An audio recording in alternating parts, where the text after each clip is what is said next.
Please subscribe my channel and press bell icon for latest notification. Thank you.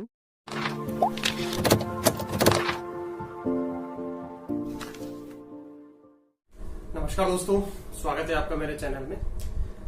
आज हम बात करने वाले हैं, जैसा कि जो बिल्कुल हॉट टॉपिक चल रहा है आजकल 15 दिन से जो चल रहा है कि PMKY 3 का जो प्रपोजल निकला हुआ है, RFP निकला हुआ है, या फिर हम उसको बोले गरीब कल्याण रोजगार अभियान GKRA, जो दो स्कीम्स का कंफ्यूजन है, PMKY है या फिर GKRA है। तो उस चीज के बारे में आज हम डिस्कस करेंगे। एक RFP निकला है 24 अगस्त को, आप सभी को मालूम होगा और स्क्रीन पर भी आपको यहाँ पर नजर आ रहा होगा। तो आज हम इस जो भी RFP निकला है उसके बारे में पूरी स्टडी करेंगे कि RFP क्या कहता है, क्या क्या कंप्लायंसेस है, हमें भरना चाहिए या नहीं भरना चाहिए। तो वो सारी चीजें आज हम इस RFP में जो है कवर करेंगे। तो सबसे पहले मैं आपको बता देता हूं, जो ये RFP निकला है वो शॉर्ट टर्म ट्रेनिंग के लिए निकला है। जो शॉर्ट टर्म ट्रेनिंग होती है 3 महीने वाली, 6 महीने वाली जो शॉर्ट टर्म ट्रेनिंग होती है, उसके लिए ये RFP निकला है। और ये RFP जो निकला है वो GKRA के लिए निकला है, यानी गरीब कल्याण रोजगार अभियान के लिए निकला है। और किसके अंडर निकला है? प्रधानमंत्री कौशल विकास योजना PMKY की गाइडलाइंस पर निकला है। तो आइए हम इसको एक बार देख लेते हैं कि इसमें क्या क्या कंटेंट है और किस तरीके से आपको इसमें अप्लाई करना है। तो सबसे पहले हम थोड़ा सा जो गरीब कल्याण रोजगार अभियान है उसके बारे में हम लोग जान लेते हैं। आप लोग भी साथ के साथ RFP का जो पेपर है वो साथ में खोलकर चेक कर सकते हैं और उसको समझ सकते हैं। सबसे पहला जो पॉइंट है वो है बैकग्राउंड का।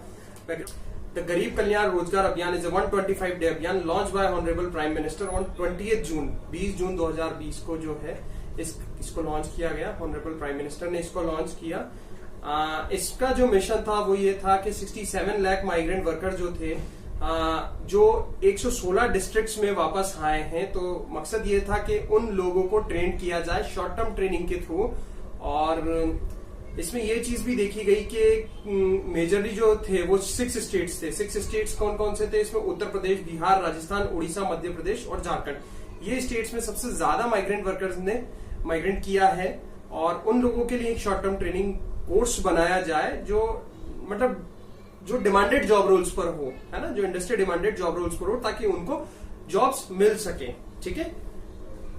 की फीचर्स क्या है गरीब कल्याण रोजगार अभियान के, हम लोग इसके एक बार देख लेते हैं कि MSD ने जो प्लान किया है, उन्होंने इसको गरीब कल्याण रोजगार अभियान को लिंक किया है CSCM से। मैं आपको पहले भी बता चुका हूं बहुत सारे वीडियोस में कि CSCM का मतलब होता है centrally sponsored and centrally managed, है ना, यानी इसको सेंट्रली स्पॉन्सर्ड कर रहा है और सेंट्रली मैनेज कर रहा है। देखिए, 2 तरीके के प्रोजेक्ट होते हैं, एक तो स्टेट मैनेज करता है, ठीक है, और एक सेंट्रल मैनेज करता है। एक स्पॉन्सर्ड सेंट्रल करता है और एक स्पॉन्सर्ड स्टेट भी करता है। ठीक है। तो दोनों तरीके के प्रोग्राम होते हैं इसमें, CSCM भी होते हैं, ठीक है, और एक दूसरा भी होता है सेंट्रली स्पॉन्सर्ड और स्टेट मैनेज, है ना। स्पॉन्सर्ड सेंट्रल कर देता है और मैनेज स्टेट कर लेता है। तो ये जो प्रोग्राम निकला है वो CSCM के अंदर निकला हुआ है, ठीक है, प्रधानमंत्री कौशल विकास योजना के अंदर, जो 2016 से 2020 तक की गाइडलाइन है उसके अकॉर्डिंग। मैं आपको बता चुका हूं जो ये स्कीम निकाली है इन्होंने, इसमें जो टोटल जो मतलब टारगेट दिया गया है वो 1.5 लाख माइग्रेंट वर्कर को ट्रेन करना है विया शॉर्ट टर्म ट्रेनिंग के लिए। ठीक है। इसके अंदर शॉर्ट टर्म ट्रेनिंग के साथ आपको RPL भी मिल सकता है। अगर जैसे RPL में आपको पहले भी वीडियोस में बता चुका हूं, रिकॉग्नाइजेशन ऑफ जो प्रायर लर्निंग का जो होता है, RPL का जो प्रोजेक्ट होता है वो भी इसके अंदर आएगा। ठीक है। MSD ने जो प्लान किया हुआ है वो 125 दिन का, ये जो स्कीम है वो प्लान किया है कि 125 दिन का जो है वो माइग्रेंट वर्कर का ट्रेनिंग करवाना है। इस तरीके का उनका कुछ प्लान है। ठीक है। हम इस बार एक बार ये भी देख लेते हैं कि किन फैक्टर्स को मतलब ध्यान में रखना है हम लोगों को, जो किस मतलब ये स्कीम किस चीज के लिए निकाली गई वो हम लोग एक बार देख लेते हैं। Placement job opportunities at local district level, जो भी अगर आप जैसे आपको अगर ये स्कीम मिलती है तो आपको जो माइग्रेंट वर्कर्स हैं उनको प्लेसमेंट अपॉर्चुनिटी प्रोवाइड करानी होगी अपने लोकल लेवल में या फिर डिस्ट्रिक्ट लेवल में। ठीक है। सेकंड पॉइंट है facilitation of bank loan to support self employment. अगर आप किसी कैंडिडेट की अगर जॉब नहीं लगवा पा रहे हैं लोकल लेवल या डिस्ट्रिक्ट लेवल पर, तो आप उस कैंडिडेट को आपको लोन का अरेंजमेंट करना पड़ेगा ताकि वो सेल्फ एम्प्लॉयमेंट की तरफ जा सके, वो खुद का कोई रोजगार खोल सके। तो सेकंड पॉइंट ये था, ठीक है। थर्ड पॉइंट है matching of existing job roles available at the local training centres and approved under PMKVY job role list, ठीक है। किन फैक्टर्स पे है वो लोग मैच करेंगे कि क्या क्या एग्जिस्टिंग जॉब रोल्स हैं लोकल ट्रेनिंग सेंटर्स पे। हम बात करते हैं जैसे ऑलरेडी पीएमकेवाई 1-2 पहले भी निकल चुका है और ऑलरेडी बहुत सारे सेंटर्स जो है हमारे पास वो स्मार्ट अप्रूव्ड हैं, ठीक है। तो जो स्मार्ट अप्रूव्ड हैं और उनके पास क्या क्या जॉब रोल्स हैं उनसे उनको मैच किया जाएगा और उन्हीं सेंटर्स पर उनको ट्रेनिंग के लिए भेजा जाएगा, ठीक है। थर्ड पॉइंट है इंस्ट्रक्शन फॉर एप्लीकेंट्स। जैसे हम लोग अगर इस आरएफपी को लगाते हैं तो उस चीज के लिए इस आरएफपी जो डॉक्यूमेंट है इसमें कुछ इंस्ट्रक्शंस दिए गए हैं कि किन लोगों को इसको लगाना चाहिए, ठीक है। तो 3.1 हम देखते हैं the existing PMKY training providers, कौन कौन इसमें लगा सकता है। अब हम वो बात कर रहे हैं कि कौन कौन इसमें अप्लाई कर सकता है। तो पीएमकेवाई ट्रेनिंग प्रोवाइडर्स जो ऑलरेडी 1 और 2 में टीपी बने हुए हैं वो इसमें अप्लाई कर सकते हैं। जिनके पास पीएमकेके है, प्रधानमंत्री कौशल केंद्र, वो इसको अप्लाई कर सकते हैं। SSDM training providers, industry, corporate centres और, ठीक है, ये लोग सभी इसमें अप्लाई कर सकते हैं। थ्रू दिस यूआई आप कर सकते हो, ठीक है। जितने भी ट्रेनिंग सेंटर्स है जिनको भी टारगेट अलॉट होगा इस यूआई के थ्रू, उनको सारी की सारी जो पीएमकेवाई 2016 से 2020 तक की जो एक स्टैंडर्ड गाइडलाइन है उसके प्रोसीजर्स को फॉलो करना पड़ेगा।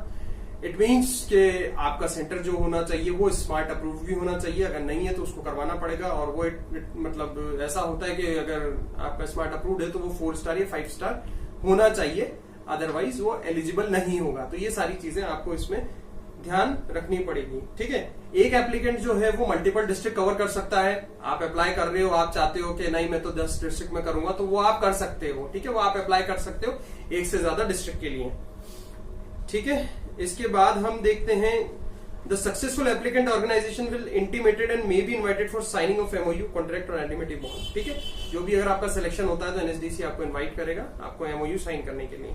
Post the allocation of targets, the application organization can start training in proposed centers only after successful accreditation. वो मैंने आपको पहले ही बता चुका हूँ। जो 3.7 पॉइंट इसमें बोल रहा है कि आपको मतलब टारगेट एलोकेशन होने के बाद क्या होगा, तो मैंने आपको पहले ही बता दिया कि आपको स्मार्ट अप्रूव सेंटर चाहिए होगा और वो 4 या 5 स्टार होना चाहिए, अदरवाइज आपको मतलब उसमें अलाउ नहीं करेंगे ट्रेनिंग करवाने के लिए। यू मस्ट हैव 4 स्टार और 5 स्टार सेंटर इन स्मार्ट, है ना। स्मार्ट का आप जानते हैं, मैं स्मार्ट पोर्टल के लिए पहले भी एक वीडियो बना चुका हूं, अगर नहीं पता है तो आप वहां से देख सकते हैं कि स्मार्ट पोर्टल क्या होता है, ठीक है। 3.8 जो है the performance of the applicant organization allocate non be monitor for a quality aspect of the training placement. अगर हम अगर देखते हैं कि भाई जो भी टारगेट मिलेगा अगर उसकी परफॉर्मेंस उनको एनालाइज करनी होती है, तो मैं आपको हमेशा बताता हूँ गवर्नमेंट प्रोजेक्ट्स की परफॉर्मेंस जो होती है वो सिर्फ क्वालिटी ऑफ ट्रेनिंग प्लेसमेंट पर बेस्ड होती है। जितने अच्छे आप क्वालिटी ऑफ ट्रेनिंग देंगे, जितना अच्छा आप प्लेसमेंट देंगे, उतना ही ज्यादा आपको दोबारा से टारगेट मिलने की चांसेस ज्यादा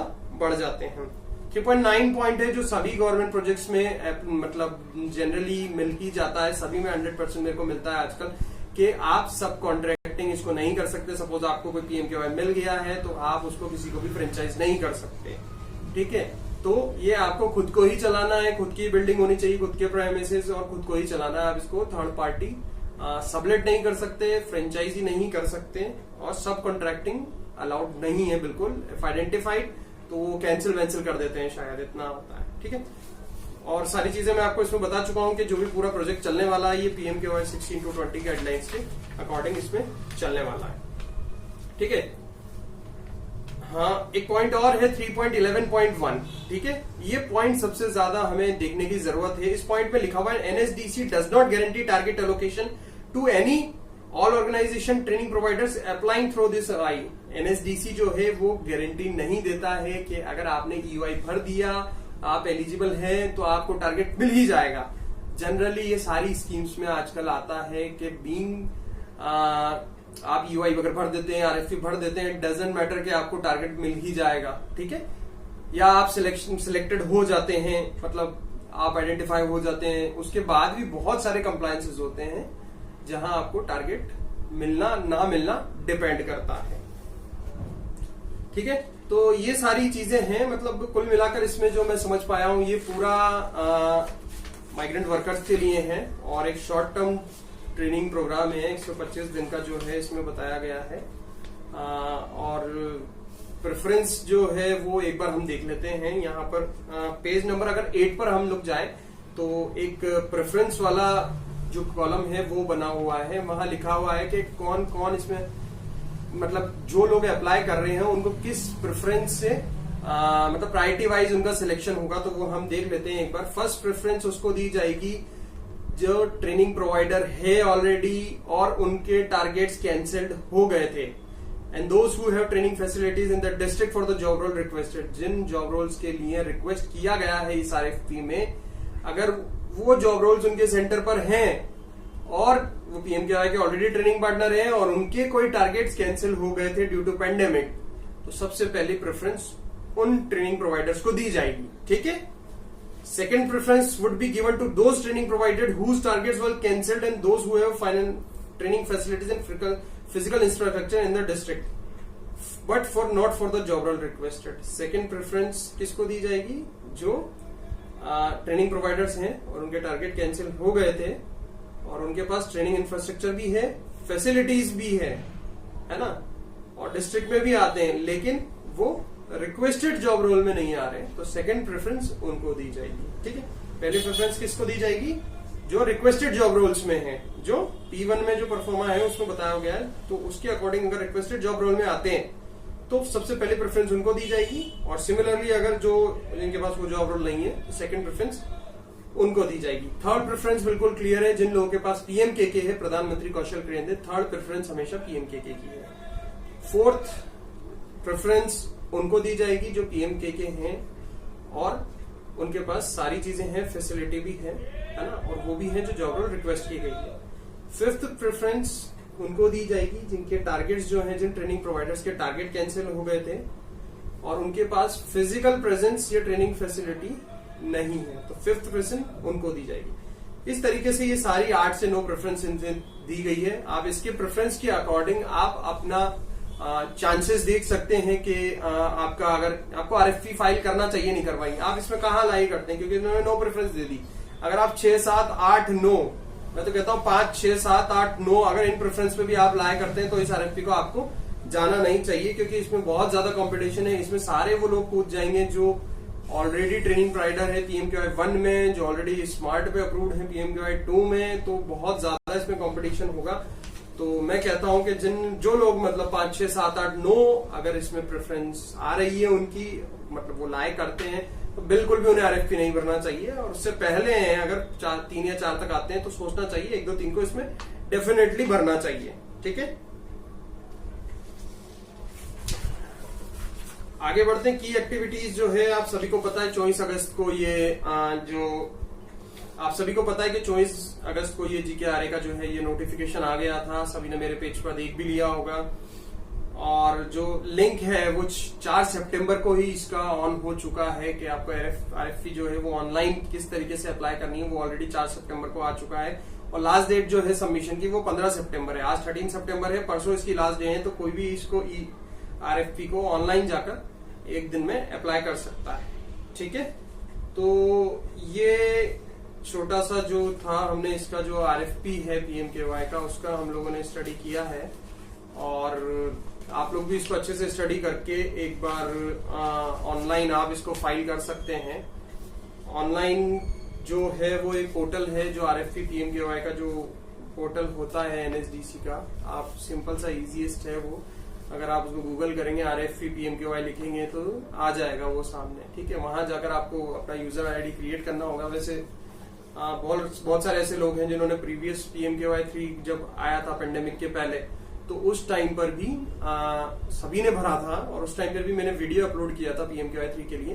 तो आई थिंक ऑलरेडी सबके यूजर बने हुए हैं उस पर, तो आप उसी यूजर नेम और पासवर्ड से लॉगिन कर सकते हैं और दोबारा से उस पर RFP अप्लाई कर सकते हैं। फिर भी मैं हमेशा यही कहता हूं कि गवर्नमेंट प्रोजेक्ट से अच्छा होता है, ये चीज मैं आपको पहले भी बता चुका हूं कि 2 तरीके के प्रोजेक्ट होते हैं, गवर्नमेंट फंडेड होता है और एक पेड प्रोग्राम होता है, सेल्फ फंडेड होता है ना। तो हमेशा there is a difference government funded program और सेल्फ पेड प्रोग्राम में। ठीक है। तो जहां तक मेरी ऑब्जर्वेशन है और इतने साल से जो मैं वर्क कर रहा हूँ उसकी ऑब्जर्वेशन ये होते हैं कि कहीं ना कहीं जो गवर्नमेंट जो प्रोजेक्ट्स होते हैं, फंडेड जो प्रोजेक्ट्स होते हैं, वो अपने आप में बहुत ज्यादा चैलेंजेस लेकर आते हैं।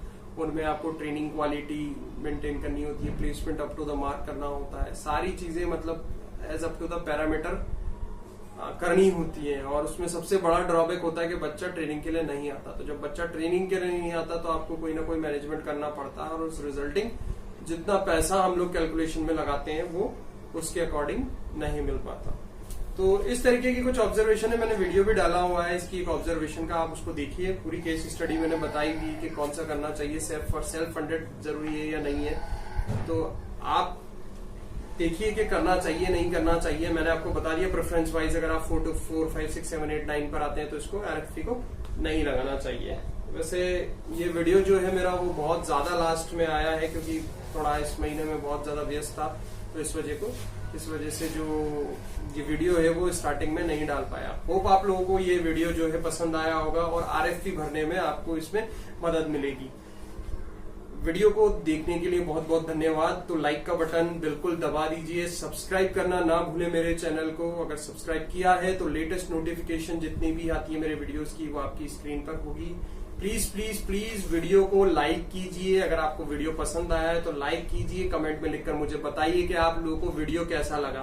प्लीज प्लीज प्लीज मेरे चैनल को सब्सक्राइब कीजिए, क्योंकि जितने लोग ज्यादा वीडियो देखते हैं वो सब्सक्राइब नहीं करते हैं। अगर सब्सक्राइब नहीं करेंगे आप तो आपको समझ नहीं आएगा, क्योंकि वीडियोस जो होते हैं वो पीछे से लिंक होते हुए आते हैं। मैं प्रीवियस वीडियोस का जो रेफरेंस है वो सारे वीडियोस में देता हूं, क्योंकि पीएम, जैसे अभी आज हम डिस्कस कर रहे हैं PMKY के बारे में, तो PMKY 1 आ चुका है, 2 आ चुका है, 3 आ चुका है। PMKY 1 कैसे अप्लाई किया था, 2 कैसे अप्लाई किया था, 3 कैसे अप्लाई किया था। RFP के भी मैं 3-3, 4-4 वीडियोस डाल चुका हूं। तो अगर आप सब्सक्राइब नहीं करेंगे तो समझ नहीं पाएंगे इसके इकोसिस्टम कैसा है। तो देखते रहिए, and thank you so much guys for watching my videos. Thank you. Please like our pages on Facebook to get latest notification.